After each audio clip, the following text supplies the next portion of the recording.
Are we live now? Yeah, we're live. How's everybody doing tonight? Welcome to What Are You Drinking Now here at the office. About 7 to 9. We had a few technical difficulties that I'll take the blame for it again. I don't know how many questionable things any of us have said or vulgarities we have spewed that you have heard. Because Rob never tells us these things. Well, I did tell you we're live.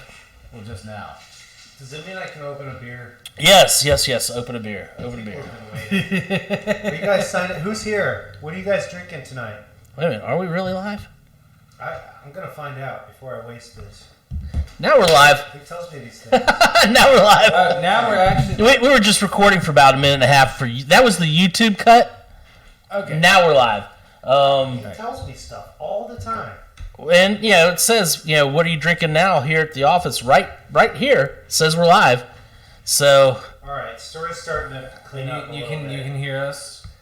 I can't hear you on here because I have my phone turned down. But you at home, since Rob is so inept right now, currently, not turned down. And tell us if you can hear us, because I'm about to do something beautiful for you people. Rick Thomas is watching. Rick Thomas is watching. Hey, Ricky, this is for you. Cheers, neighbor.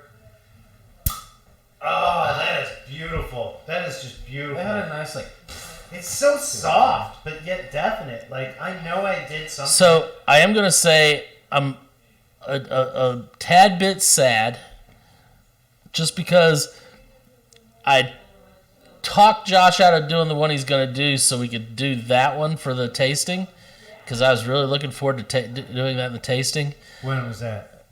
Earlier this Tasting? This tasting. Do you need some taste? No, I was... Let me see your glass. Give me your glass. Stop complaining. Give me your glass. That's right there. This guy.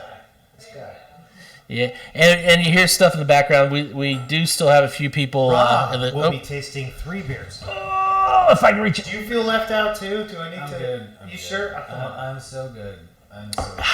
This is I am very familiar with this beer. best said by Josh. I believe this is beer flavored beer. You have to remember, this is OMB we're talking about. This is a brewery that I do deeply. Does that hit the spot, Rob? I really value these guys and everything they do. I like OMB a whole lot myself. Yeah, I really, for a moment, I thought that comment was about me, but I'm clearly realizing that's about I have No, Josh caved to you. That was that comment. No, he didn't. Hey, I didn't hate. I just got to do what I really wanted to do, and it's really hard to say no to what you really want to do. So, as palate cleanser tonight, these things are so cool. I'm having the Ace Joker Dry. Oh yeah. Big old tall boy who got that back in. Not cave I don't know to where me. this magic I little capitalized on an opportunity. There you go. But I'm So- really enjoying Cat and Jack Pilsner. by the That way. as your palate cleanser, yes, and well you It's should got because a that good is a rounded, nice. bready feel. The hops are there, but not overwhelming. They're not super spicy like some of those Pilsen, those Czech style Pilsners. This is getting there, but I don't know, it's just totally. I'm gonna turn off the Matt's open sign real quick so he doesn't have to stress about it. I find a lot of the German styles tend to be a little bit spicier, earthier than the Czech styles. Okay. The Czechs tend to be bready. Yeah. Pilsner Urquell, I mean, it tastes like. Then maybe I am talking about something more of a Czech style. But, Oh yeah, not back. May 20, 1775 was before Germany or Czech Republic actually even existed. Dude, these things are these styles of beers are so. Is it Bavarian? Is that a better way to They're say both Pilsners. You got the Bavarian Pilsner, which would be. Bavaria would be Germany. Bohemian. Bohemian. Here we Rhapsody. Well, Bohemian would also be Germany. Ooh yeah, that's what I was looking for. That was a Pilsner belch there. Yeah, you did it. Either way, they're also carefully linked. I mean, there's subtle nuances, but I love them all. I don't dislike any. There was no subtle nuance to Rob's belt. No, that was. No, that was straight up aggression. I'll be looking stuff up online for anybody. Are you looking up how to get a proper belch rating? Because that one was off the scale.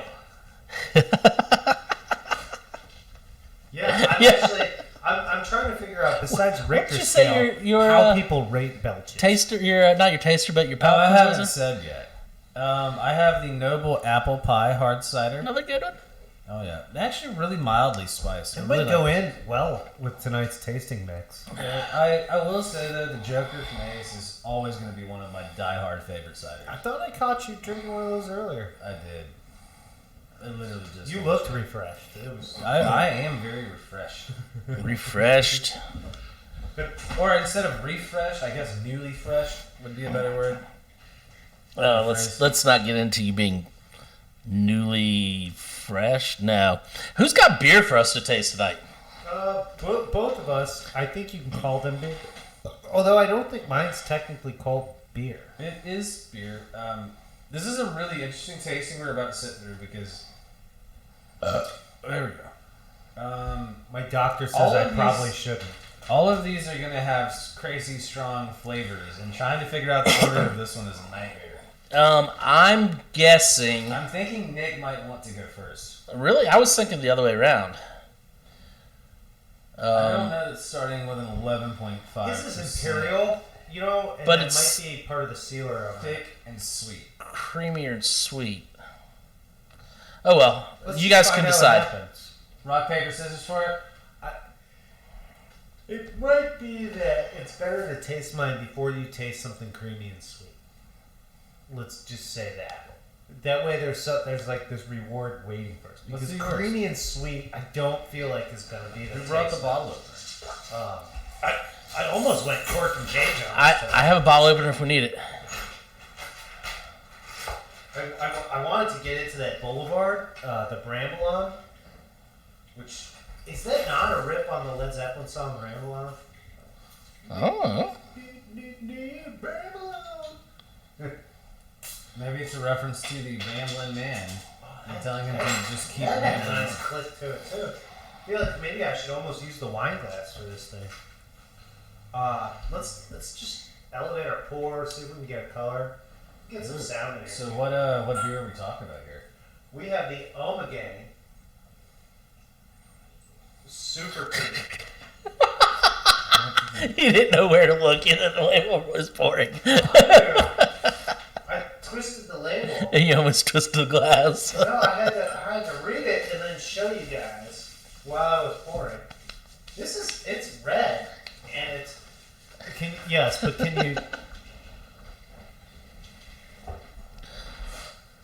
Can you bake scones and run through every expletive in the English language all at the same time? I think we did. Okay.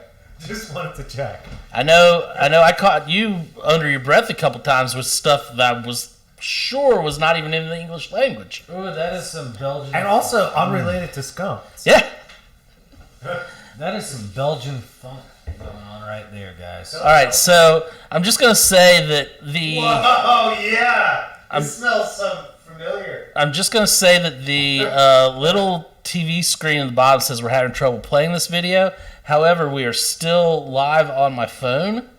Just text So- it. Rick Toms, looking at you here, Professor. So if anybody is watching us live, Rick, looking at you. go ahead and just say something. I should say, What's the movie quote? I was did looking at deliver the engines and fuel for October Sky. What? It's a little science teacher reference.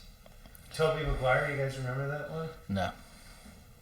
Tobey Maguire is an actor, right? Yeah, he was in the movie called Toby. October Sky. Built rockets, went to a science fair. Oh yeah. It's got the teacher, the science teacher in that movie. No offense here intended, but it's a little hotter than the science teacher we're talking about. What? Not all the way, but like just Laura Dern of Jurassic Park. Yeah, no. You gotta watch this movie. You guys gotta watch it. I can't believe neither of you have seen this movie. It's about an enterprising group of youth growing up in the coal mining hills of West Virginia. Oh no, I've definitely seen October Sky. Yeah. Yeah, no. I'm just smelling this beer because it smells amazing. I feel like you're questioning the beauty of Laura Dern at this point. Bruce would have your head for that. Bruce Dern? Yeah. Well, careful. He's the doorman and at the haunting. What? What? This is too many jumps. It's too many jumps. Are we talking about two Colt 45s pointing at each other? I'm just imagining like a lot of rings, and I'm not jumping through them the right way. I'm like hitting the rings. I'm knocking them down. Nope. And he went for it. But listen, the 3 movies just mentioned, and I'll see if you can catch the thread. That was a weak belch. We need to get back to drinking beer. Sky, Jurassic Park, and then how do you connect those with The Haunting? So we need to get back to drinking beer. funky goodness and some funky yeast going on in this guy. Yeah, I did. The oak is present. The yeast is present. And that the wild cherry. yeast. The cherry's in there.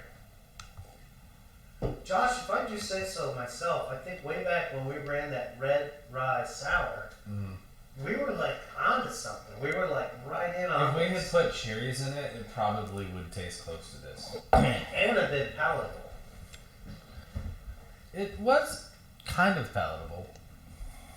It was like the kind of beer that would be a great starter for other beer. Anyways, let's talk about Old Bruin. What makes an Old Bruin, Josh? Oud Bruin? That's not just like a old Dutch guy with a I bowl. mean, I'm pretty sure it means old brown. That's what I was thinking. It's fodder aged, and fodders are basically like wooden fermenters and casks, like giant ones. Instead of like a barrel, it's like a wine tank or like a fermenter, but just wooden. Yeah, and it has like a tap on the front. It's Yeah. like that. If you was to draw like a medieval brewery, and you're like, what are they doing? The thing you would draw is the photo. Yeah, and traditionally in Belgium, they'll age a lot of the bruins and fodders, and depending on the style of beer, they'll blend old and new and all that. These spend like a certain amount of time exposed to oak, so you get that rich, oaky, acidic, funky. Because it is wild yeast. From Are these akin to farmhouse? Almost all Belgian styles of beer, unless you're talking about strong golds and like abbey ales, are farmhouse styles. Farmhouse ale is just, it's an approach to fermentation more so than a style. The saison would be like your typical farmhouse ale. You don't require cold temps to ferment, and you can basically store it wherever you're at. And like a little bit of wild yeast doesn't hurt. Okay. So they call it farmhouse because you can basically make it anywhere. So I don't know if you guys are seeing, like, if you're talking about old brown, this beer is brown. It's got the brown hue to it. The red only comes from the cherry. If you took the cherry out of this, it would probably be brown.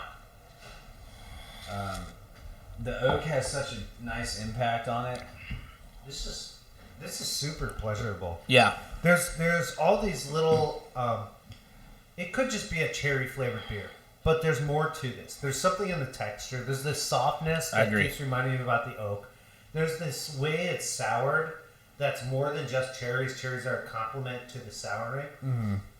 There's this oxidized feel and color to it, which I think is part of what Josh is getting to with the fodder. Is fodder doesn't necessarily eliminate oxygen from the condition. No, because I mean, wood is porous, so you can have like a little bit of like oxygen breathes. transfer. Yeah.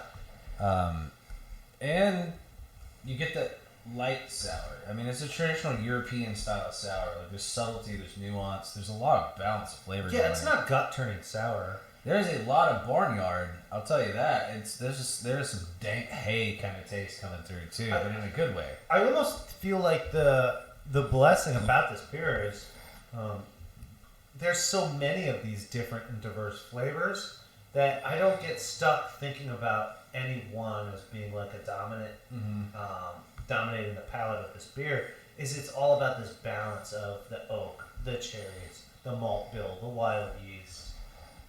Yeah, and if you had caught me like 4 or 5 years ago, I would have known all the subtle nuances. I believe it says. Does it say quadruple Bruin?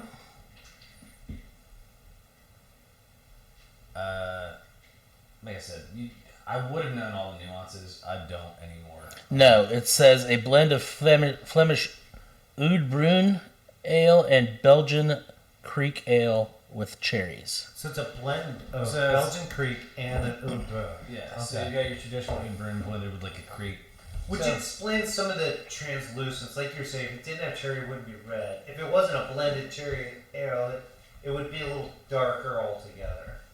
So you're effective if they had blended an Id Brewing with like a younger one, you could be approaching like Gutsa level and stuff like that because the Gutsa is technically a blend of like a young and an old Brewing. So we have that something very similar to that on the shelf in the Leafmans. Leafmans, Is a creek. yeah, Leafmans is a creek. So basically, if you took the Duchess and like aged it a little bit long, or if you took the Duchess effectively, aged it in oak a little bit longer, blended it with Leafmans, you end up with something kind of like this. Yeah. Would be a very crude, but this is a really cool flavor profile. It's not sweet. People ask me all the time when things have cherries. So is it sweet? No. No, this is dry. This is going to take, if anything, it takes the tartness from the cherries, and that's about it. It finishes dry. It starts dry. Definitely entertains the fruit. But the fruit is not masking all the other qualities of beer. Like, everything is there.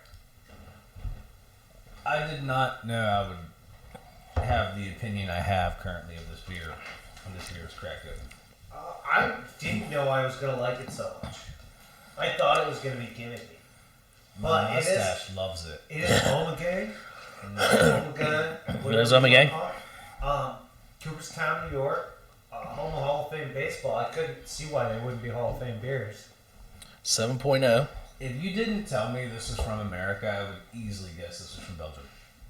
Well, and they're not on the list of Trappist breweries, but they're basically like their methods are approved by the Trappist breweries, right? Or they might even have people who formerly worked in Trappist. Heather and or Mike Lowe watching. Hello. What's up, Heather? Awesome. So, do we want to go to the next? Yeah, I think that was. I think that if this one is not half as good, it's going to be a letdown.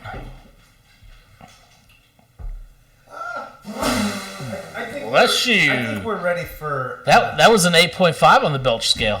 Yeah, that was pretty intense. That had some like tail off blowout too. I'm glad you got your glasses fixed. I know, man. Yeah. It's I used a bread tie to fix them. You might want to put it back on your ear. We're talking about a piece of equipment that's meant to last 6 weeks at best. Yeah. Well, I've changed it out. It's good. He changes it every time he changes his underwear. Once every 8 weeks. That is in fact not true. Okay. 4.5. We're really cutting deep tonight. Like Nick on his thumb with the frozen bread. Yeah. We got to teach Nick how to cut frozen bread. You Just chop it in half. just bend it like on the counter, right? And it snaps. Are you familiar with Whoa, this is not what I thought this was Are going to you look like. are you familiar with Rice Krispie treats? Snap, crackle, pop. Yeah, the first one is important with frozen bread. So we're moving on to the Evil Twin Imperial Biscotti Break.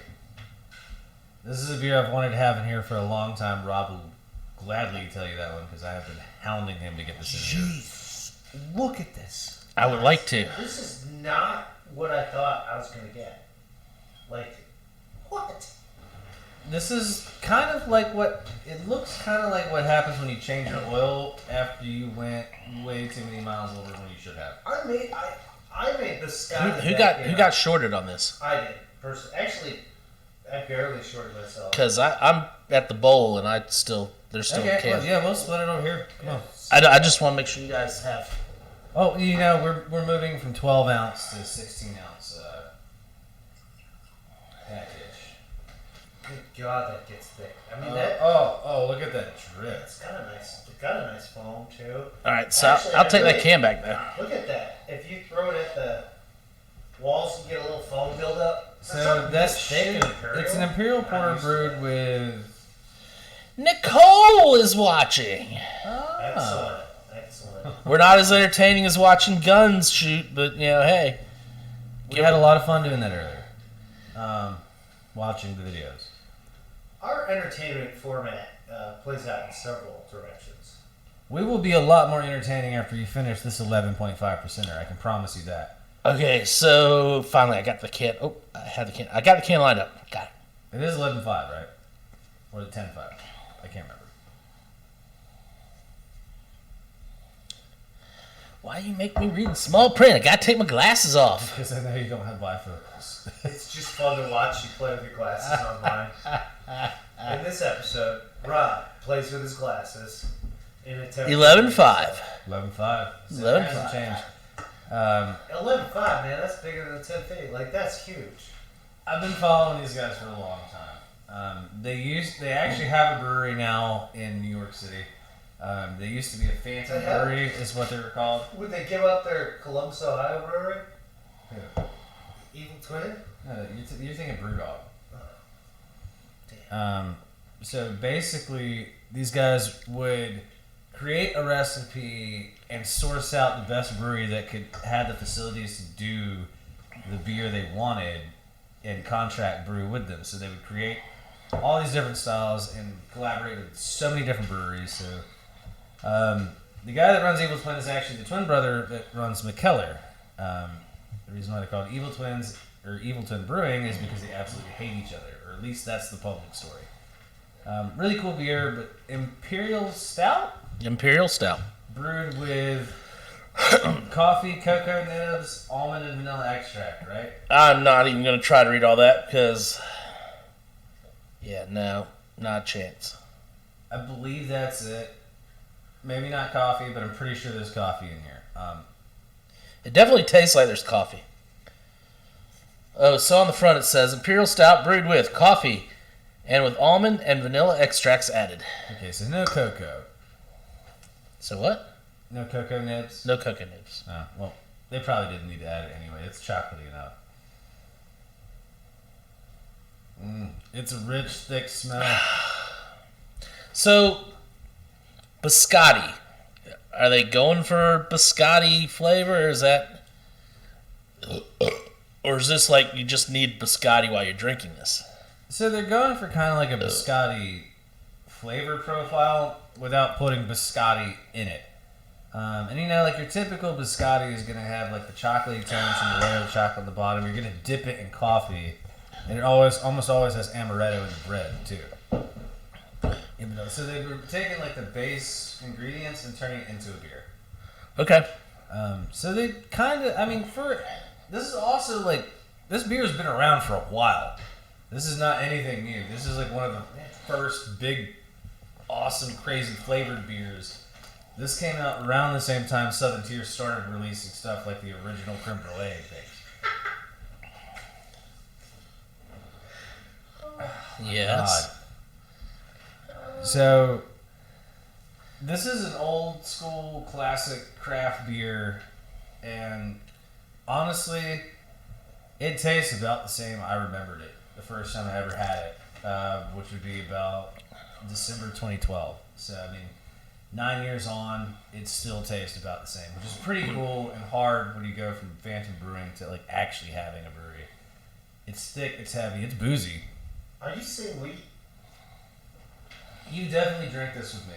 You're talking about my birthday party when we brewed the beer with your dad's birthday. Yeah. We drank this. Wow. Anytime a date stamp, it's tough to... Did you see that? We're going to run. The brewery guy went down the slide. It was awesome. There's a lot of flavor in this too, and it's surprisingly light-bodied for being an Imperial Stout too. Good God, there's just so much to smell. And a lot of it's the booziness. Rob's down it like he enjoys it? Maybe. Or he's just trying to get through it quicker. No, I think Rob's onto something. Not that I would slam these all night, but there's something about this beer that invites you to just keep sipping it once you start sipping it. And it has that sweetness on the palate. It's like eating a bite of biscuit or a bite of biscotti. Like, I gotta dip it back in, do it again, dip it in, do it again. Like, you guys dip biscotti in your coffee, right? That's a... I don't eat biscotti. Or I had to make orange biscotti as a middle school home economy But I used to drink coffee then too. Got to figure out work at a coffee house. Biscotti's a luxury down here in these parts. The biscotti I made in 7th grade was far from luxurious. But one thing I learned is it bakes to a crisp. The whole log does. You have to like cut it while it's hot, otherwise you won't be able to. Or you'll just do what I did to my thumb today. The trick with biscotti is that it's nothing more than a sweet crouton. That's what I thought I was doing back then. I was gonna say it sounded like breadsticks, like pizza breadsticks. It ends up very crispy, but you embed things in it, like almonds or. All right, James, I got you. One of us is just barrel aged. I don't know. James Alley, he's like, Wow. he just chimed in, and I don't know if he chimed it in on Rob is finishing his very quickly or something, but he just said he's just barrel aged. I think that's exactly what's with Rob tonight. He's just barrel aged. He's just barrel aged. I think I hear that one. That's a pretty good comment. I take that. We're doing well, James. How you been, man? So James used to be one of our reps. He moved away from us and on from the wine business. I hope you're doing well. No, we're doing excellent, man. We've been having a ball this past year. So The malt on this is incredible. I thought it was gonna be boozy, but it's just it tastes like a cracker. It tastes like I'm gonna just go ahead and say this. There could be this flavor that I'm chasing, trying to figure out what it is, and these guys know full well what it is. Almonds. Is you can actually taste the almond. oh, you're back in the wine biz. Couldn't stay out, huh? That's What distributor are you with now? It tastes like a espresso almondine like biscotti. I mean, a coffee roll or whatever they call it. It tastes pretty good, man. Lots of coffee, lots of almonds. I don't lots think of Nick chocolate. got your piano up and working. Oh! You guys didn't know who I was talking about, did No, I you? had a suspicion, but you said that. James. You didn't say Jim. Oh, well, sorry. Yeah. Oh, he's with Millennium now. Who do we know that's with Millennium? That would be Megan. That would be Here. Megan. Yeah. I got paid to make that disappear. And isn't this Millennium's? This is a Millennium product. Actually, you know what? Let me correct that. That thing made one hell of a cacophony when I threw it in the county dump. I'm not sure if it was the family of mice living inside of it, or just what it sounds like when you toss a heap of corrosion over the side of a hill. Man. Wow. Man. I'm just gonna finish this. So we're gonna move I on. looked up resale values. What? Oh my god. So, what do we got going on over here, Mr. Rob? I am pouring some wine. Well, Would you like some? oh yeah. I mean, it doesn't look like water.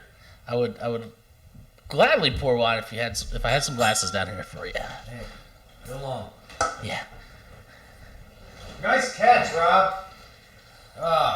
Here, do it again. Man, if only it wasn't live and we could edit the He's video talented. where it looked like you actually did that. There's like a whole minute in between where the glass is tumbling through the air. You guys can imagine. It's a Hail Mary. So- If you've seen October Sky, you can imagine it. Jim wants to know if you found the wine that was hidden in it. There's no wine here.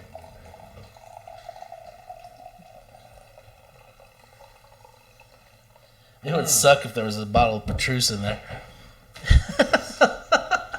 Oh, dude, this is gonna be the case of like the guy who had all the Bitcoin on his computer and threw it out, and like now it's like worth millions, and then now he can't get his computer back. That's a shame. Yeah, but you gotta have a place to store Bitcoin. It's called a hard drive. Yeah, All right. In this case, it was called a shed. All right, so Did you see how hard his eyebrow thought. Tonight we are doing the first of two. We are going to, this week and next week, we're doing the first of two wines from Georgia. This is not from the state of Georgia. This is from the country of Georgia, former Soviet Union country. I met a delegation of Georgian wine distributors about 10 years ago now. Actually, maybe a little bit longer, maybe 12 years. They have been making wine for thousands and thousands of years, just as long as the French and any of the old world. The thing that we never had the opportunity to was when they were a Soviet Union country, all their wine went to the Kremlin. It was never exported out. So we never got to try any great wines from. Stalin was from Georgia. Was it? Yeah, There. Tbilisi. Yeah, he used to pride it to Tbilisi. Well, interesting fact, when the Soviet Union broke up and then Georgia, in the, I think, 2010, 2012 era, where Russia was looking to take Georgia back over, they invaded and wanted to take the country over.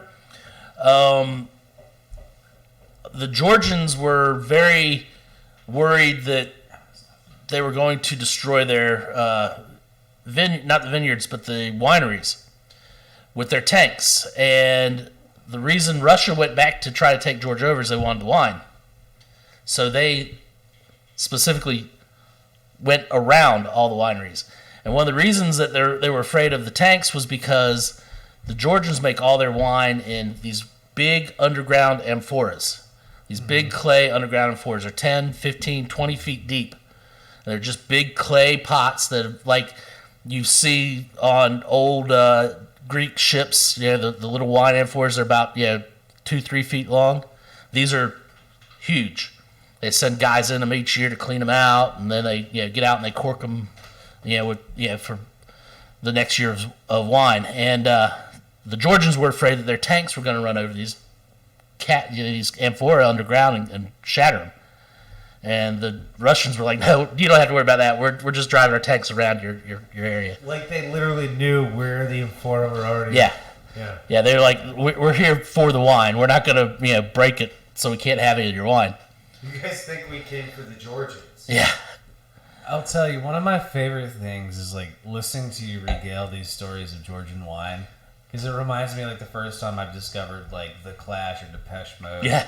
And just like the feeling of excitement of discovering something new and super exciting. I've heard the story like 9 times. I love it every time he tells it. I never And get then, tired. and then the other part of the story is leaving where I met these guys for the wine was at the National Restaurant Convention, right?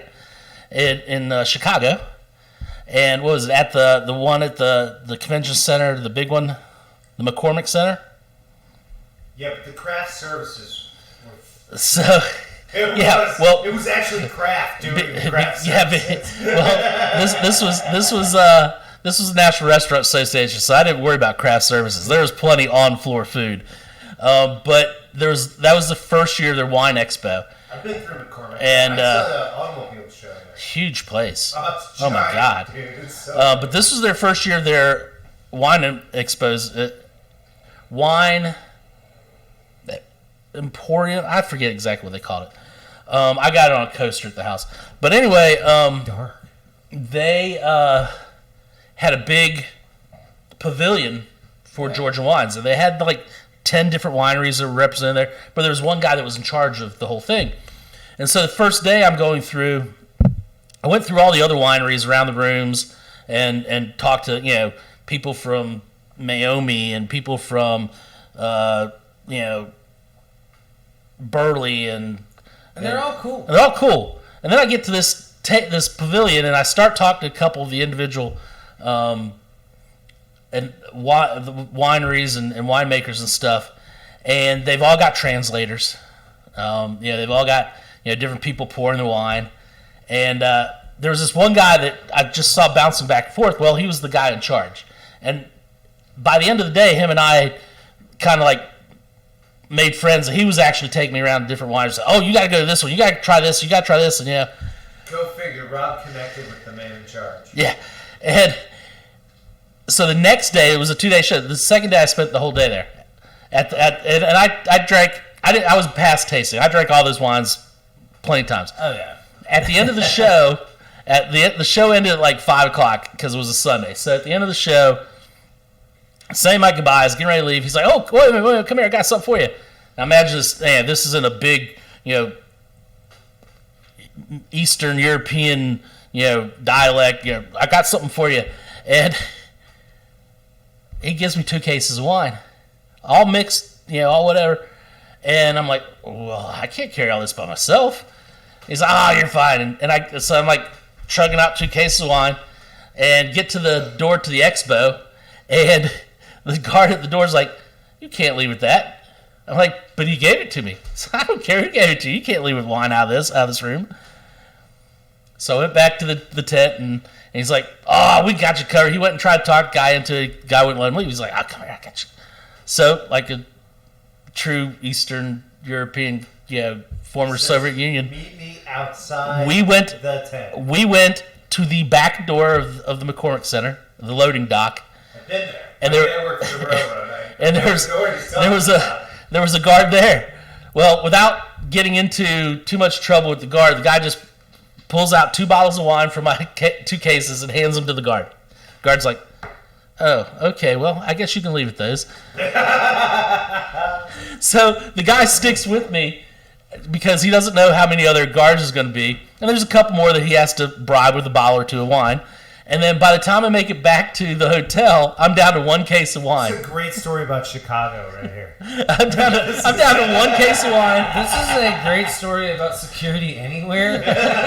I'm down to 1 case of wine, and there's the 2 guys that have worked the night shift at the hotel. The 2 nights that I was there, I gave each of them a bottle of wine. So then I had 10 bottles of wine to pack up in my suitcase to take home.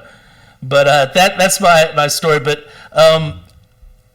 really, back to the wine itself, excellent wine. This is Saperavi, the Kevevri vineyard, and I think the Q silent. I think it's Kevri.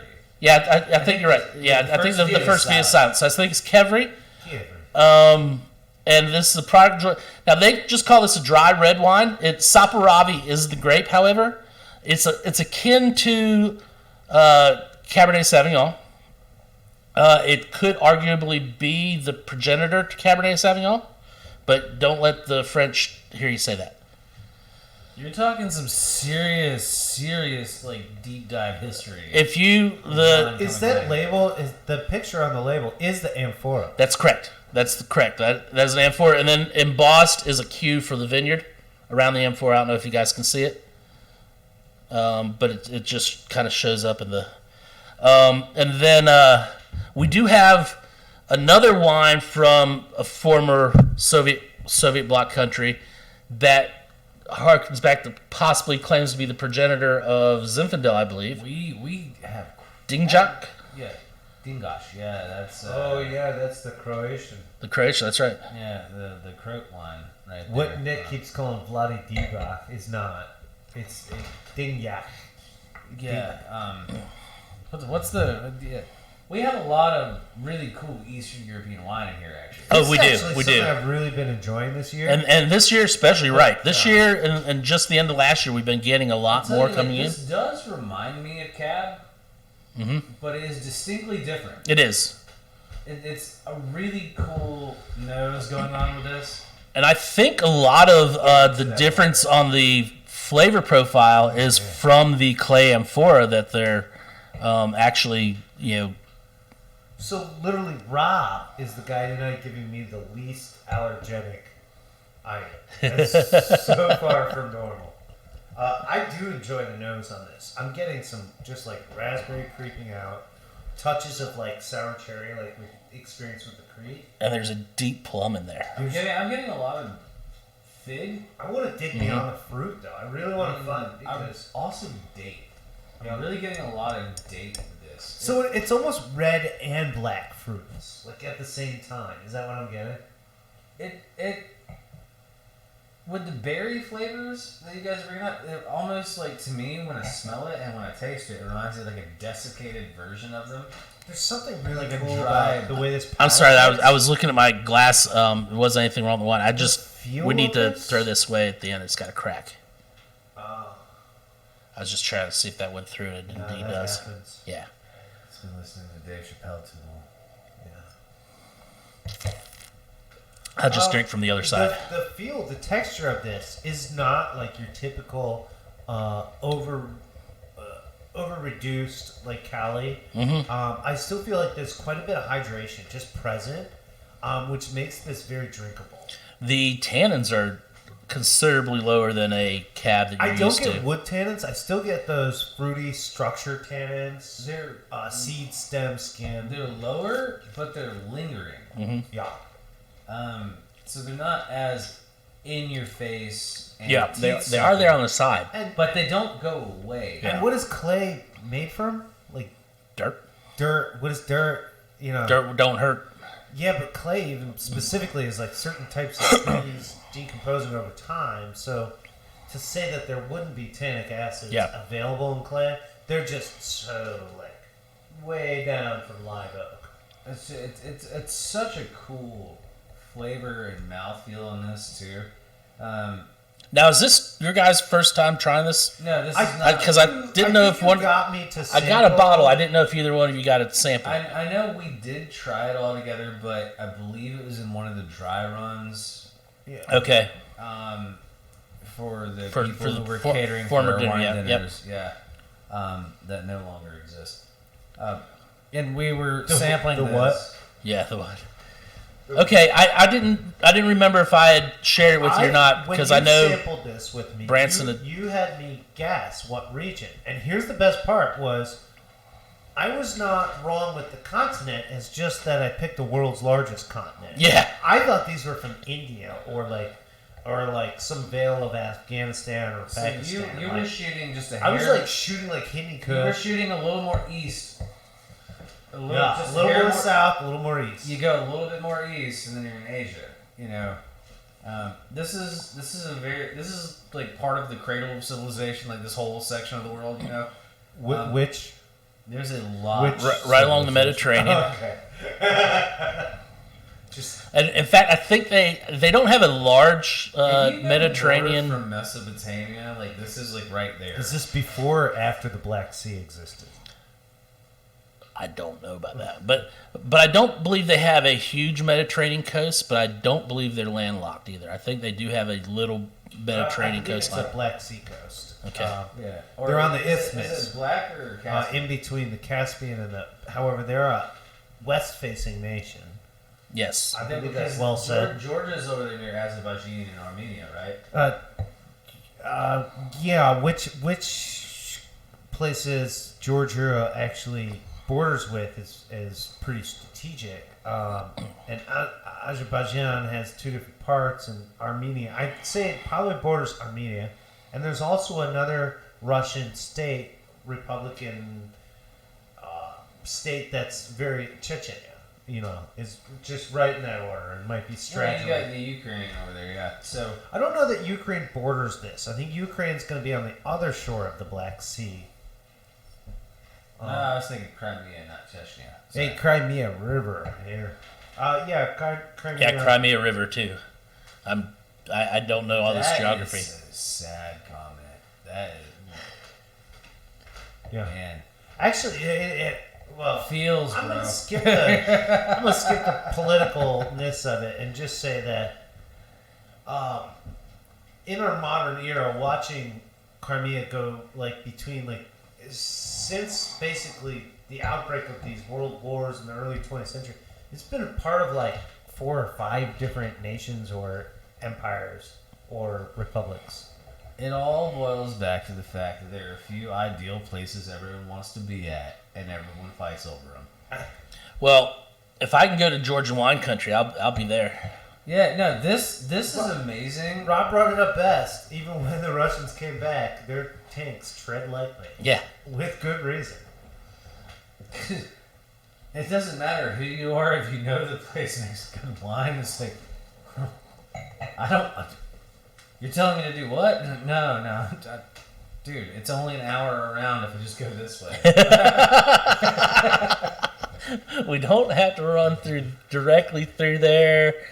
We can miss those vineyards and I'm wineries. just picturing a bunch of people in like drab military garb looking at going the back map, to the like, Western Front. There was one bridge that stayed open the whole time. It's like, You got I like that winery. No.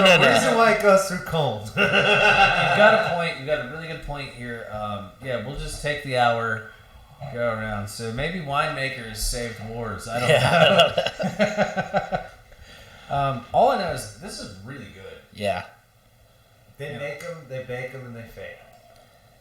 Wine is one of the few beverages that has existed for a long time in human history and has changed a lot of things, whether we want to admit it or not. I would say with wine, it's a lot easier to adjust to how things change. Yeah, it definitely helps. 2 bottles deep and you don't care. That's right. That's viticulture at its finest. Give me 2 bottles. I'm not carrying as much. Give me 3. Ultimately, with my ethnobotanist perspective, 6, then I'm gone. Half case? Yep. Nope. I don't even know what happened. I mean, the grapes find ways of protecting themselves, even inside of war and domination. And I mean that literally right down to botrytis and hybridization. The grapes find ways of protecting themselves. So it's not the reptilians we should be afraid of. Well, It's the grapes that run. there are everything. people that think, oh, we're a cannabis-based culture, or we're a beer-based culture. Well, there's an element of us that's still just a wine-based culture. That there's people settling places and developing places just purely on the thought of wine, and they will do what it takes to defend that settlement. We've tasted several of them this year. It does tend to stick to places longer than the automobile industry. Yeah. Yeah. So You're saying that the resurgence of Detroit wine is more likely than... Never mind. So, Saperavi, and they have 3 main styles of wine. They have the Saperavi Red. They have the Do they do orange wine? Quetzaltelli, and then they do a red sweet wine, which we do not have. So the Quetzaltelli is generally they're white. A lot of times it may be blended, but not Quetzaltelli, I'm sorry. Yeah, Quetzaltelli. I just saw Cacchetti on the back, which is the area in Georgia that this Saperavi's from, and I confused myself. Quetzaltelli, Cacchetti. Quetzaltelli is the white. I don't know how that could happen. So is the sweet wine the most popular one? I don't know if it's popular in Georgia. They do them dessert. They do them red, white, and dessert. I mean, I wouldn't be surprised if there's like some crazy table wine that's like slightly sweet. It wouldn't surprise me if they Where do. everyone just drinks that. If they all just day do long. 3 glasses Every of time there's wine a per wedding. dinner, they do a white with the appetizer, and then a red with the entree, and then a sweet wine for dessert. I don't know. But they do. Those are the 3 styles they do. And if I remember correctly, and I cannot remember the pronunciation for the sweet wine, but I do believe it is a sweet version of Saperavi. That would be really cool to experience something like that. Also, Quetzaltelli, when we get to next week, which is going to be the white, is grown throughout the Mediterranean, not just in Georgia. Is that However, they changed the spelling of Quetzaltelli. To what? Quetzalcoatl? No, that's South America. Good job, Rob. That was good. But I've had Quetzaltelli from. It's just really, the drinkability is just incredible. We'll talk about. Anyway, we'll talk about Quetzaltelli next week. Invites me back in. But yeah, I'm just enjoying this wine.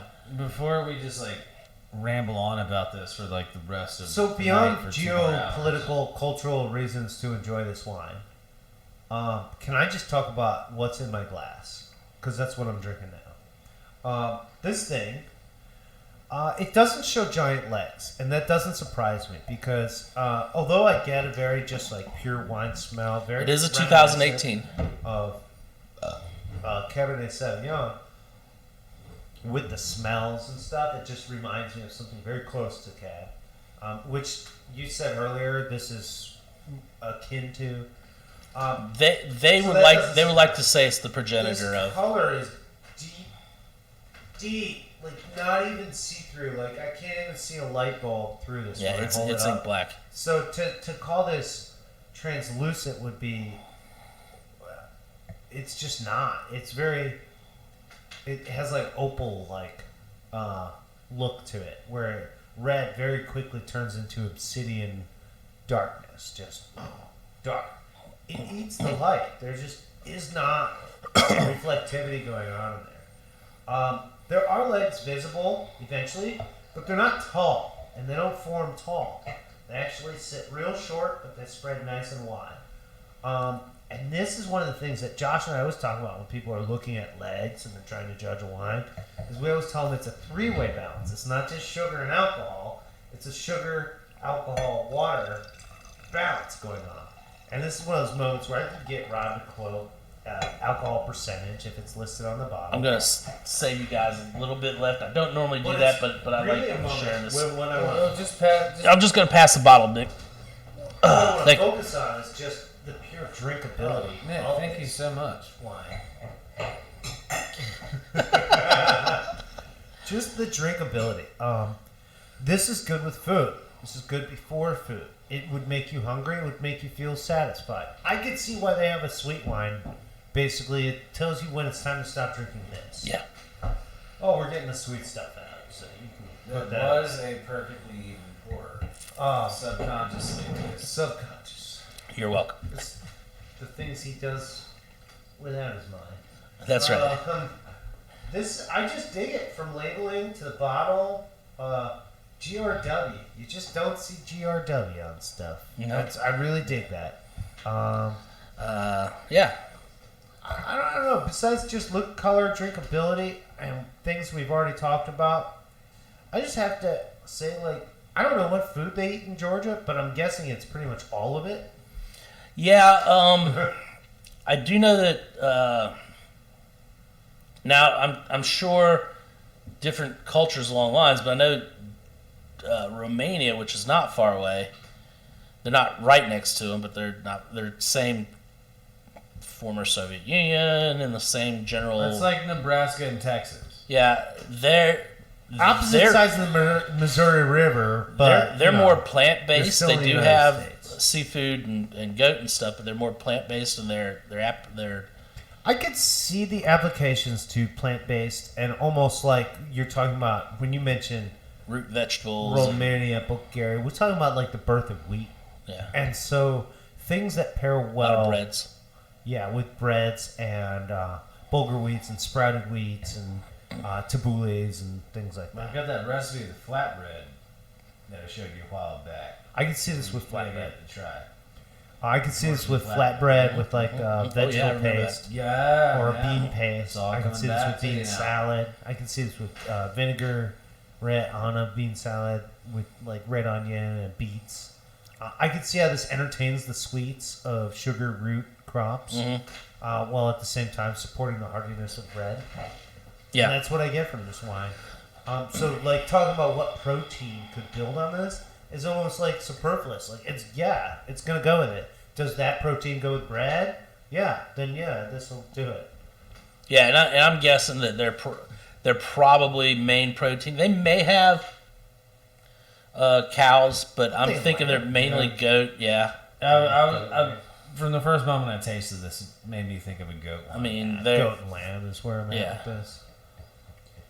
and, Not yeah, like English lamb and either, a lot of people go goat, but yeah, goat is is the most eaten meat in the world. It's the most Just widely just eaten. because it's so much easier to take It's care of. everywhere, and they don't really Well, do that much for us. And guess what? It's not hard to raise a goat. It's so much live easier to take care of than cows. you believe it or not. literally, Cow. literally corral them into one place, and they will eat anything you throw at A them. cow gets into the wrong pasture and you can't eat that. You can't draw milk for a while. Yeah. A goat, that's just more flavor. Yeah. Cows like make milk. You rely on it and stuff like that. They're big. It takes a lot of effort, a lot of food. Goats don't get all that big. They don't require a lot of effort, and by the time if you don't get any milk out of them, it's okay. You can just eat it. By the time you dress it, we're talking about like a 35 pounds of meat. Yeah. Also, milking a goat, you're not going to get much milk like you would with a cow. Like a dairy cow can produce quite a bit of milk and make a lot of cheese. There's a couple Goats, reasons. Not as much. The families they're in, and So, starting off with the ratings. You guys want to get back to the ratings? Yeah, and then we can like rant on about this wine after we're done with the ratings. Okay. How about we start with? Well, let's see. We start off with the Creek. Well, or the Ommegang. Yeah. I have no Super complaints about this. I don't think it's the most perfect beer that I've had from Ommegang. I was a big fan of the quadruple that we had for a minute. Is it the Kings? Three Philosophers. It's basically Three Philosophers. very similar, just kind of gold. We do have 2 more bottles of that left. Okay, that's an aging. out. That's an aged beer, so that's fine. So I'm just going to point out that whatever I have to say about this, there's a bottle very similar that's what Nick says is even better than this. Okay, so just throw that out there. But this follows that same spirit, and everything that Ommegang's done is this is true to Belgian Trappist styles. And so, just like Josh said, it's funny, I quote somebody else in my review of a beer. Is if it didn't have the label on it, if you gave me this... That's okay. I was going to quote him on the exact same thing. I would think this was a European beer. Yeah. And that is basically their goal as a brewery, and I'm glad they're doing it. I'm glad I can say proud to be an American. God bless Cooperstown and the Baseball Hall of Fame. You know, but it's good to know that things different than just baseball gloves and baseball bats stories come out of Cooperstown, that we're really looking at something that's reminiscent of the culture of wine country and a brewing tradition of Western and Finger Lakes, New York, that drives us into the roots of this nation. And I'll skip all that history, but here we go with this old style beer brewed in the new world, and how good it is. I freaking love it. Is it my favorite Creek on the market? I don't know. There are some that are just so candy good that I'll drink them every day. Is this something special to share with some friends on that occasion? Absolutely. In fact, I was quoted as today saying, this is one of the 12 reasons to celebrate at the office right now. And you ready? I'm going to give it a solid, and I mean solid, no doubt in my mind, 1.7. Okay. If it's okay, I'll follow that up, and then that you can lead into the other. So for me, I like sours. You guys know that. My 2 favorite forms of sour are Ommegang Brewing and Creek. Wow. So you put those two together. Setup. You put those two together in this. Unless it's crap, I'm gonna love it. And it wasn't crap. It wasn't crap. So, Ommegang rocked it, hit it out of the park. To quote Nick over there, hit it out of the park. You did. Thank you for my baseball metaphor. You did. I got one more for you. You did hell of a lot better than the NCAA this past weekend. All right, go Pack. He throws it. Rating? He threw it in. So they were smacking the ball on the diamond. So the thing is, we have an Ommegang Brewing that is blended with a Super Creek or Creek called Super Creek. Ommegang, I love it. I'm glad we have it. I will have more of it. I actually been afraid to try it because I didn't want to be disappointed. I'm glad it was pulled. Now it'll show up in my 6-pack. For the price point, I think this is a $5 price point. Is that correct? You have the cap over there somewhere? No, that's not. Yeah, it's probably. So I believe it's a $5 price point. It's not over 6. It is well within its value. I'm just gonna jump Nick on this. This is a 2 for me. This is a 2 for me. I absolutely love this beer. It's under Josh's ass. So absolutely love this beer. Josh, up to you. Absolutely. 5.25. 5.25. Great. I'll buy it all day long. 2.1 at that point. No, I'm gonna echo Rob. on this one. This is a phenomenal beer. Absolutely, like the flavor profile. This is exactly what I love in sours. Everyone here knows how much I love the Duchess and all that stuff, and just that general Belgian style of sour. That there are nuances and complexities. Making him get up and look for that cat may have upset his bladder. It's all good. I'm not that old yet. That's why I haven't gotten up. I firmly love this beer. Also, mad props for the Rick James reference. Super Creek? Super Creek? It's super creaky. No one else picked up on it. That's cool. I'll take it. This is amazing. Love it. Please never stop making this. I know it's limited release, but absolutely.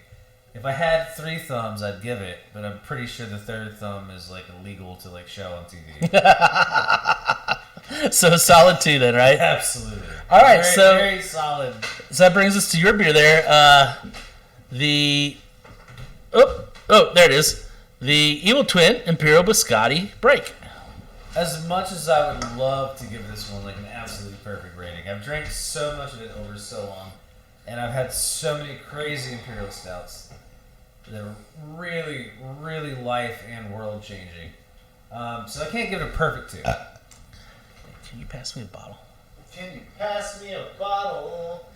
So what I will say about this, it is a phenomenally good, very strong, heavily flavored, sweet Imperial Stout.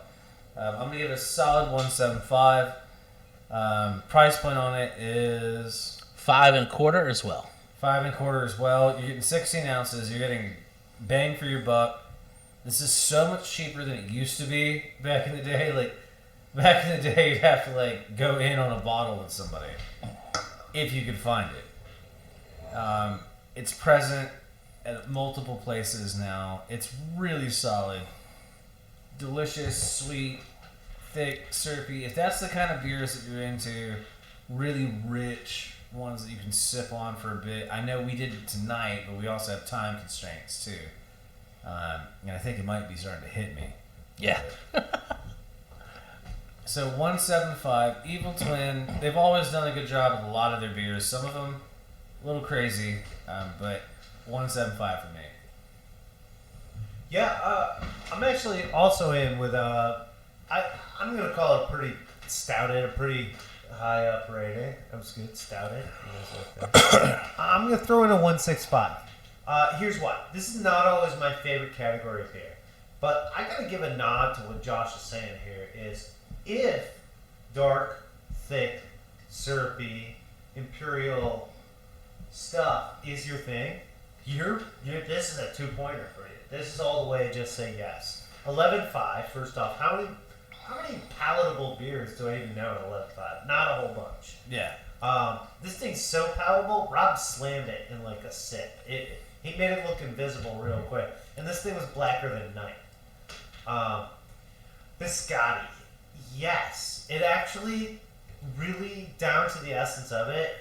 Like rewind 26 minutes ago, and Nick's talking about biscotti. Like it actually tastes like it, and the fact that it says it has almonds, it legitimately has almonds. Believe me, I'm like partially allergic to almonds. I'm pretty sure there's freaking almonds in there. Like my nose is watering. Like I'm pretty sure I tasted that thing that's like, I shouldn't eat this. We did cover this before the show, though, so just so you know, I'm not sadistic. Hey, No, he's not sadistic. maybe it's not real almond in the extract. Maybe it's kind of like our syrup, our almond syrup for our That's coffee. the peanut butter. The almond actually contains I don't almond. think it does. I don't think any of them contain real. None of them. It could just be amaretto, which is from a peach pit, which just doesn't do you Which anything. still doesn't help me out. No wonder I recognize that. And this whole time I thought amaretto was from almonds. Huh. Anyways, there's more good jokes we can tell you about liqueurs. This basically has the effect of a liqueur when you drink it. You could drink like a couple sips of this instead of doing Jägermeisters with your buddy in the dorm room. You should never do. If you can get your hands on it. Which apparently Josh says is more available now. So I feel like everything I just said basically adds like another point. You know what? I changed my rating. They're 1.7 now. Like, I was 1.65, and then I just realized what everything I just said, right down to the price, told me. They're more available now. Okay, all right, I got it. I tried to keep it tight because there's some jokes in there, but So 1.7, right? he's getting more of the dorm room jokes here. 1.7, right? Yeah, 1.7 is my final offer. All right. So, Honor and offer all night long. No. So I do like stouts. Sweet, syrupy, thick, viscous stouts, I absolutely hate. So I quaffed this really quickly because I was trying to get rid of it. I did not like it. Really? I'm sorry. It's not your style. It's not my style of beer. It was over boozy. All I got was sweet out of it. And then the coffee. And I don't like sweet coffee. I drink my coffee black. So New Orleans. Once we except for the New Orleans. Well, the New Orleans has three little smoke, yeah. But yeah. So I don't want to be mean because I know the quality is there, but it wasn't me. Yeah. I did not like it. I could give it a 1. Right. And that's just 1. that's just me being Subjective. well, no, I think that's me being non-subjective and just being nice on my rating because I did not like it whatsoever. I'd like to invite everybody down to the shop this week who likes to disagree with Rob. And you know what? If you have something out for Rob, buy him one of these. Yeah, seriously, just fill up a whole 6-pack just for Rob. We're gonna beer the fearless. So with that, I'm going to move on to the Saperavi from Kevry Winery. The CRW is the importer. So it's a 2018 dry white Georgian wine, the country Georgia, not the state of Georgia. For me, I absolutely love Georgia wines. It's going to be hard to get below 1.5 on a Georgia wine for me. I'm going to go 1.8 on this guy. I know there's better out there. I do like this guy. Price point is fantastic. I think we missed the price point. I think it's like 22. We did not discuss price. That's 17. No, I think it's above 20. Do I need to go check? No, that's fine. Anyway, I put money on that one. that's fine. Who entered it in the system? That's fine. I mean, if it's 17, it's 17. I thought it was 21, but that's fine. That means it's a better price point than what I thought. I'm still going. What I say, 1.8. Yeah.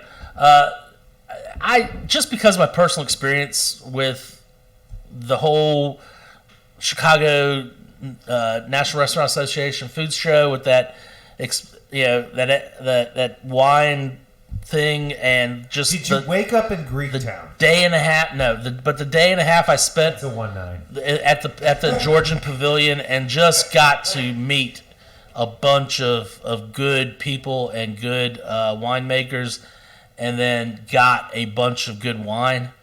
I would actually be surprised. Looking back, I would have to look deep into the memory banks of this. There's probably some pictures on my phone somewhere. I may have had this before, this particular one before, because it may have been at that pavilion.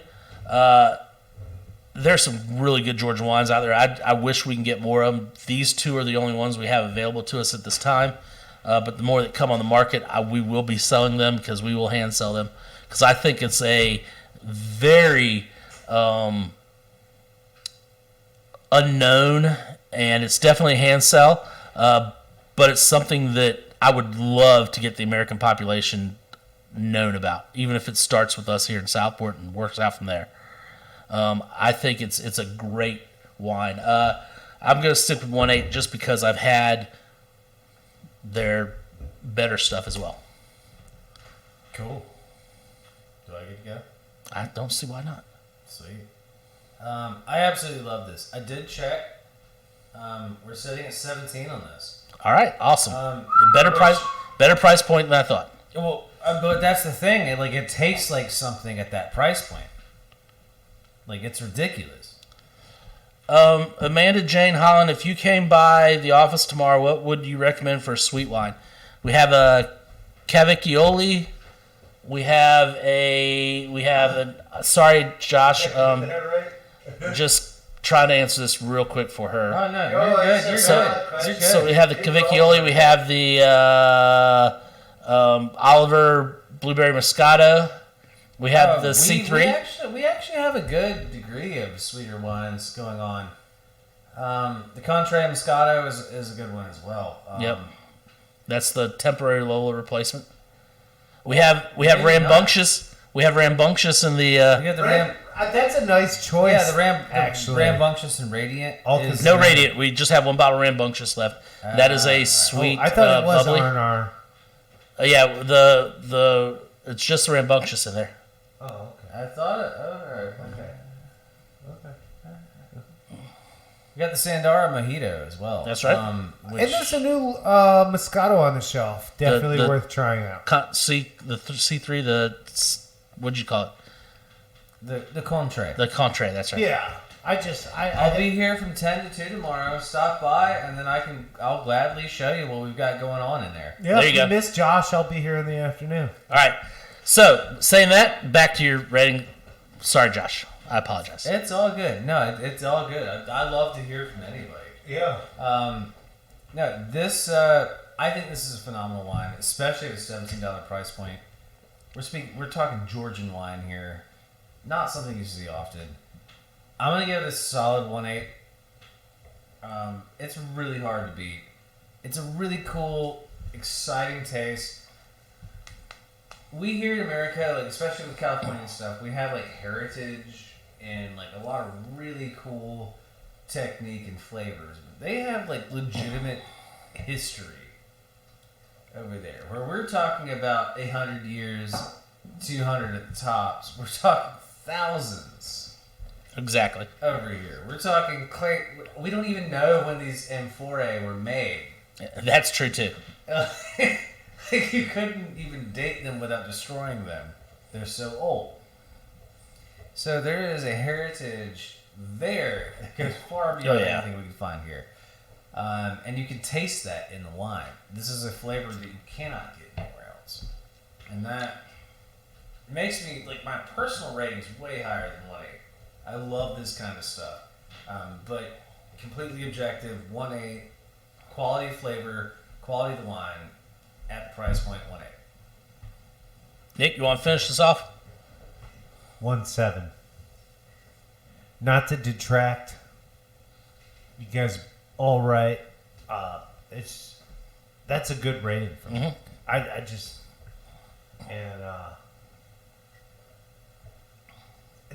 just the drinkability is really what I'm focused on with this. This is gonna go with any food that I cook. I made a salmon over pesto pasta last night with garden basil. So it was kind of peppery, more than I expected. I'd go ahead and do this with this. I don't think it's going to bother it. I really don't.